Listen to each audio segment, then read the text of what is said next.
Hello students, I am Siddharth Chaudhary, faculty of biology. Students, आज हम लोग क्लास 11 प्लांट फोटोसिंथेसिस का एक टॉपिक लेके आए, डार्क रिएक्शन।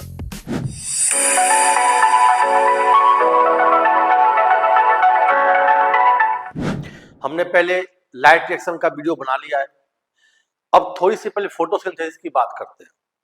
आपको पता है कि जो प्लांट फोटोसिंथेसिस करता है वो सनलाइट के प्रेजेंस में करता है। सनलाइट की जो एनर्जी है उस एनर्जी को, है ना, या उस फोटो एनर्जी को केमिकल एनर्जी में कन्वर्ट करता है। तो केमिकल एनर्जी में कन्वर्ट करने के लिए प्लांट के अंदर टू टाइप्स के रिएक्शन होते हैं। एक होता है लाइट रिएक्शन जो सनलाइट के प्रेजेंस में होता है, और दूसरा होता है डार्क रिएक्शन। डार्क रिएक्शन का मतलब क्या होता है कि वो डायरेक्टली सनलाइट पे डिपेंडेंट नहीं होता है। फिर से मैं बोल रहा हूं, लाइट रिएक्शन डायरेक्टली सनलाइट पे डिपेंडेंट होता है, और जो डार्क रिएक्शन होता है वो डायरेक्टली सनलाइट पे डिपेंडेंट नहीं होता है, लेकिन सनलाइट से या लाइट रिएक्शन से जो प्रोडक्ट बनता है उस प्रोडक्ट पे डार्क रिएक्शन डिपेंडेंट होता है। फॉर एग्जांपल, जब लाइट रिएक्शन चलता है तो सनलाइट को यूज करके प्लांट एटीपी यानी कि एनर्जी, एटीपी और NADPH2 एनर्जी का फॉर्मेशन करता है, ग्लूकोज का फॉर्मेशन नहीं करता है। अपने को क्या चाहिए? प्लांट को ग्लूकोज, जो उसको फूड चाहिए, लेकिन ग्लूकोज बनाने के लिए पहले एनर्जी चाहिए। तो प्लांट क्या करता है? लाइट रिएक्शन में सनलाइट की एनर्जी को यूज करके एटीपी और NADPH2 एनर्जी प्रोड्यूस करता है, और फिर इस एटीपी और NADPH2 एनर्जी का यूज करके उसको कंज्यूम करके ग्लूकोज का सिंथेसिस करता है। तो एक्चुअल में जो प्लांट के अंदर ग्लूकोज का फॉर्मेशन होता है या सुक्रोज का फॉर्मेशन होता है, ये ग्लूकोज और सुक्रोज का फॉर्मेशन होता है डार्क रिएक्शन में। डार्क का मतलब ये नहीं है कि ये रिएक्शन नाइट में होगा, ये रिएक्शन कभी भी हो सकता है, दिन में भी हो सकता है। लाइट रिएक्शन चलता है सनलाइट के प्रेजेंस में, और साथ साथ डार्क रिएक्शन भी चलता है ना, क्योंकि डार्क रिएक्शन का मतलब डार्क नहीं है, मतलब को डायरेक्टली सनलाइट पे डिपेंडेंट नहीं है। ठीक है, तो आज हम लोग डिस्कस करने वाले हैं डार्क रिएक्शन को। अब डार्क रिएक्शन जो होता है वो प्लांट का जो क्लोरोप्लास्ट होता है, जहां पे फोटोसिंथेसिस होता है, उस क्लोरोप्लास्ट का जो फ्लूइड होता है, स्ट्रोमा, उस स्ट्रोमा में डार्क रिएक्शन कंप्लीट होता है। अब डार्क रिएक्शन को हम लोग बोलते हैं ब्लैकमैन रिएक्शन, क्योंकि डार्क रिएक्शन को सबसे पहले जो डिस्कवर किया था, है ना, वो साइंटिस्ट का नाम है ब्लैकमैन। ये कोइंसिडेंस हो गया कि डार्क रिएक्शन को डिस्कवर करना साइंटिस्ट का नाम ब्लैकमैन। नेक्स्ट इसको बोलते हैं केल्विन साइकिल, क्योंकि मेल्विन केल्विन साइंटिस्ट थे जिन्होंने डार्क रिएक्शन को साइकिल के फॉर्म में समझाया था। इसे क्या बोलते हैं? Calvin cycle. इसी को बोलते हैं C3 साइकिल। C3 साइकिल क्यों बोलते हैं? क्योंकि इस रिएक्शन का जो फर्स्ट प्रोडक्ट बनता है वो प्रोडक्ट 3 कार्बन का होता है, इसलिए बोलते हैं C3 साइकिल। मोस्टली जो हाइयर प्लांट्स है, अप्रॉक्स 80% प्लांट्स में ये C3 साइकिल चलता है। फिर आपके माइंड में आएगा बाकी 20% प्लांट जो है वो ग्लूकोज का सिंथेसिस कैसे करता है। तो बाकी जो 20% प्लांट्स हैं वो C4 साइकिल पर आते हैं। अब C4 साइकिल क्या है वो हम लोग बाद में पढ़ेंगे। पहले हम लोग बात करते हैं C3 साइकिल या फिर केल्विन साइकिल की बात। ठीक है, एक बार फिर से बोल रहा हूं, डार्क रिएक्शन चूंकि सनलाइट पर डायरेक्टली डिपेंडेंट नहीं है, इसलिए बोलते हैं डार्क रिएक्शन। ब्लैकमैन रिएक्शन क्योंकि इसको सबसे पहले डिस्कवर किया था ब्लैकमैन ने। केल्विन साइकिल बोलते हैं क्योंकि मेल्विन केल्विन ने इसको साइकिल के फॉर्म में समझाया था। और नेक्स्ट C3 साइकिल क्योंकि इसका जो फर्स्ट प्रोडक्ट बनता है इस साइकिल का वो 3 कार्बन का होता है, और ये फर्स्ट स्टेबल प्रोडक्ट होता है, इसलिए इसको बोलते हैं C3 साइकिल। बहुत इजी है, आप इजीली समझ जाओगे। देखो, डार्क रिएक्शन के लिए सबसे फर्स्ट जो अपना पिगमेंट्स होता है वो होता है RUBP। पहले शॉर्ट पढ़ते हैं, ये क्या है? RUBP। और ये जो RUBP है इसका फुल फॉर्म होता है राइबुलोज 1,5-बिसफॉस्फेट। राइबुलोज 1,5-बिसफॉस्फेट, ये अपना हो गया RUBP। अब ये जो RUBP है, ये पिगमेंट्स है, ये 5 कार्बन के होते हैं। टोटल नंबर कार्बन कितना है? 5। और ये RUBP CO2 के प्रेजेंस में ये कन्वर्ट होता है 3PGA में। 3PGA क्या है? 3-फॉस्फोग्लिसरेट। RUBP CO2 के प्रेजेंस में किसमें कन्वर्ट होता है? 3-फॉस्फोग्लिसरेट।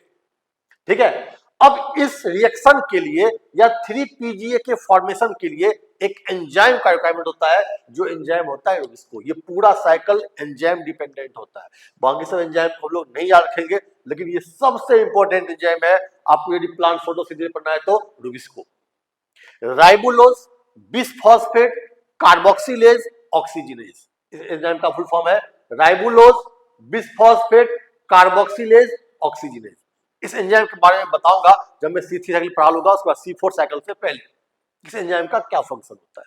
ठीक है, तो फिर से आते हैं। RUBP कितने कार्बन का? 5 कार्बन का।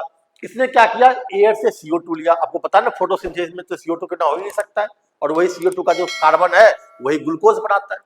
लाइट रिएक्शन जब हमने पढ़ाया था, आपको जिसको लाइट रिएक्शन नहीं पता है आप पीछे का जाके वीडियो देख सकते हो। लाइट रिएक्शन में कहीं पे CO2 का इन्वॉल्वमेंट नहीं है। लाइट रिएक्शन सिर्फ प्लांट लाइट लिया सनलाइट से और ATP बनाया, एनर्जी में कन्वर्ट कर दिया। CO2 जो यूज होता है वो होता है डार्क रिएक्शन में। प्लांट क्या किया? RUBP को रुबिस्को एंजाइम और CO2 के प्रेजेंस में कन्वर्ट किया 3PGA। अब आप देखो RUBP 5 कार्बन, एक कार्बन लिया एयर से, है ना, तो ये 5 और 1 कितना हो गया? 6 कार्बन। अब जो 3PGA बनेगा ये बनेगा 6 कार्बन का। अब 3PGA 3 फॉस्फोग्लिसरेट ये होता है 3 कार्बन का, और 3PGA के 2 कंपाउंड बनते हैं। 2 कंपाउंड, 2 इंटू लिखा है ना, मतलब 3PGA 2 कंपाउंड बनता है, तो 3 और 3 6 कार्बन हो गया। ठीक है, ये आपका फर्स्ट स्टेप है जिसको बोलते हैं कार्बोक्सिलेशन। क्या बोलते हैं? कार्बोक्सिलेशन। कार्बन का फिक्सेशन हो रहा है, कार्बन इसमें कंज्यूम हो रहा है, पार्टिसिपेट कर रहा है, इसलिए इसको बोलते हैं कार्बोक्सिलेशन। और फर्स्ट स्टेप में क्या बनता है? 3PGA। फर्स्ट स्टेबल कंपाउंड जो होता है वो केल्विन साइकिल का या C3 साइकिल का वो होता है 3PGA, और ये 3 कार्बन का होता है, इसलिए इसको बोलते हैं C3 साइकिल। ठीक है स्टूडेंट, नेक्स्ट। अब ये जो 3PGA है ये कन्वर्ट होता है 3PGAL में।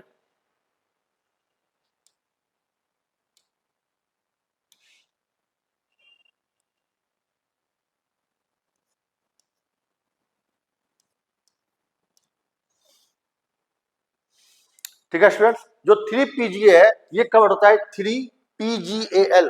इसका फुल फॉर्म बताता हूं, 3 फॉस्फोग्लिसरिक एसिड। पहले आप शॉर्ट में याद रखना है ना, RUBP से 3PGA, 3PGA से 3PGL, और 3PGL से वापस RUBP। बहुत इजी है। तो 3PGA से बनता है 3PGL फॉस्फोग्लिसरिक एसिड। कितने कार्बन का है? 3 कार्बन का। और ये कितने कंपाउंड बनते हैं? 2।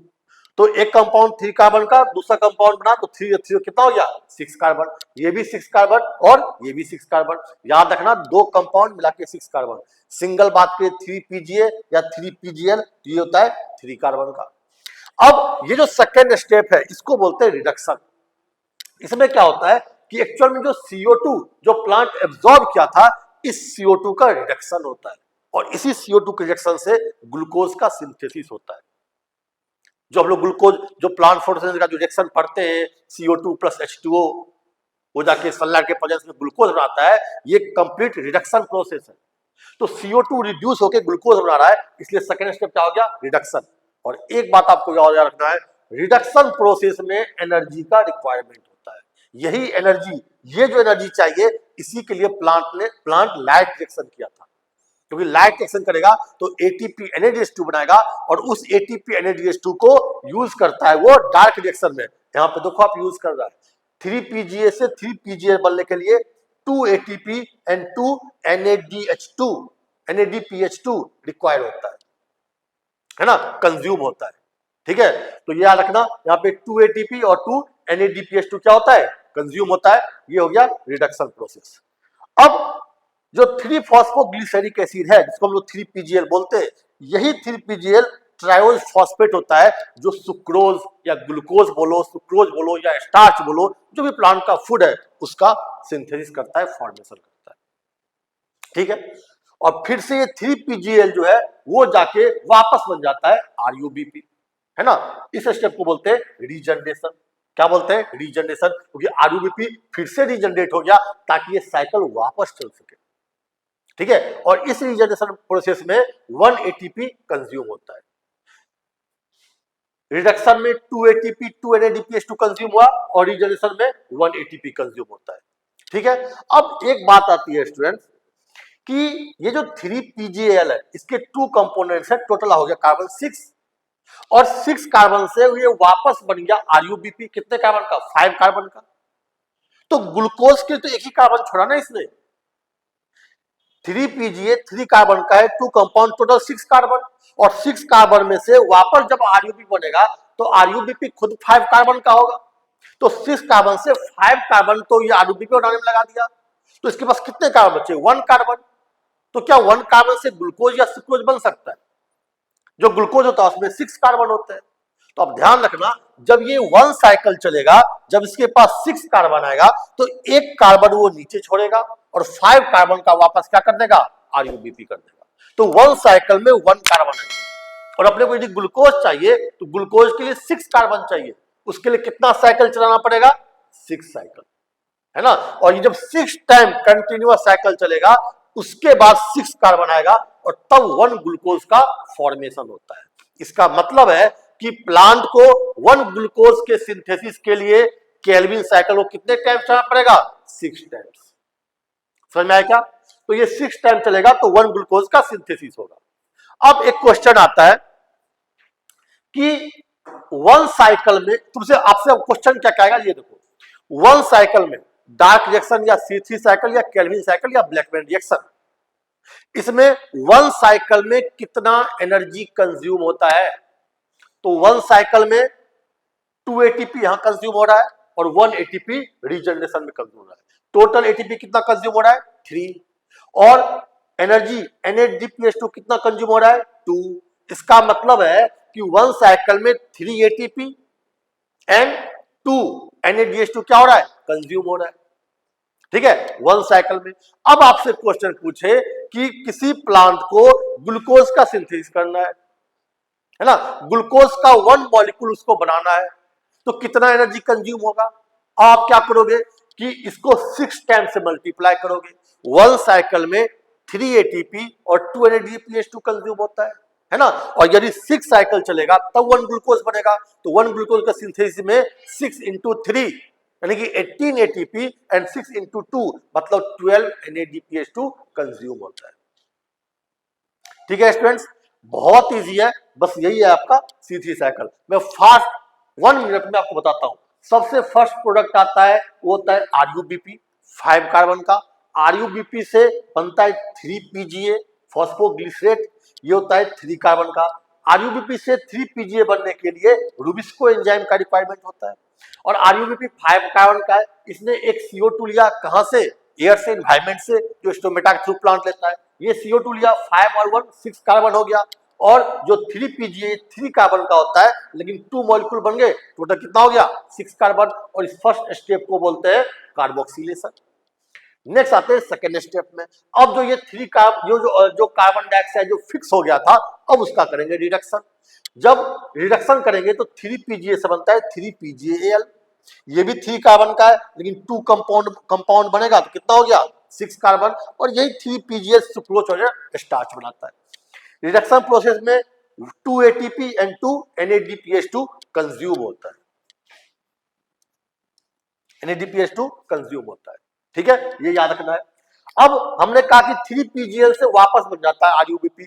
3PGL का 2 कंपोनेंट 6 कार्बन और RuBP बन गया 5 कार्बन, है ना। इस प्रोसेस को बोलते हैं, थर्ड स्टेप को बोलते हैं रीजनरेशन। ठीक है, अब 6 कार्बन से 5 कार्बन का तो RuBP बन गया, तो सुक्रोज के लिए, ग्लूकोज के लिए कितना कार्बन बचा, 1 कार्बन। और ग्लूकोज के लिए तो 6 कार्बन चाहिए, तो 1 साइकिल में 1 कार्बन नीचे छोड़ देगा, 5 कार्बन से RuBP बना लेगा। फिर सेकेंड साइकिल चलेगा, 1 कार्बन नीचे छोड़ देगा और 5 कार्बन से RuBP बना लेगा। इस टाइप जब 6 टाइम जब साइकिल चलता है तब 1 ग्लूकोज का या सुक्रोज का सिंथेसिस होता है।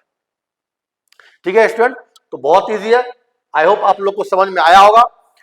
अब हम लोग नेक्स्ट वीडियो में लेके आएंगे जब हम लोग C4 साइकिल की बात करेंगे, है ना। कि हमने कहा 80% प्लांट में C3 साइकिल होता है, तो ये 20% प्लांट में C4 क्यों होता है। जब यहाँ पे ग्लूकोज बन रहा है तो फिर C4 की क्या नीड है ना। इसको हम लोग समझाएंगे नेक्स्ट वीडियो में। Thank you.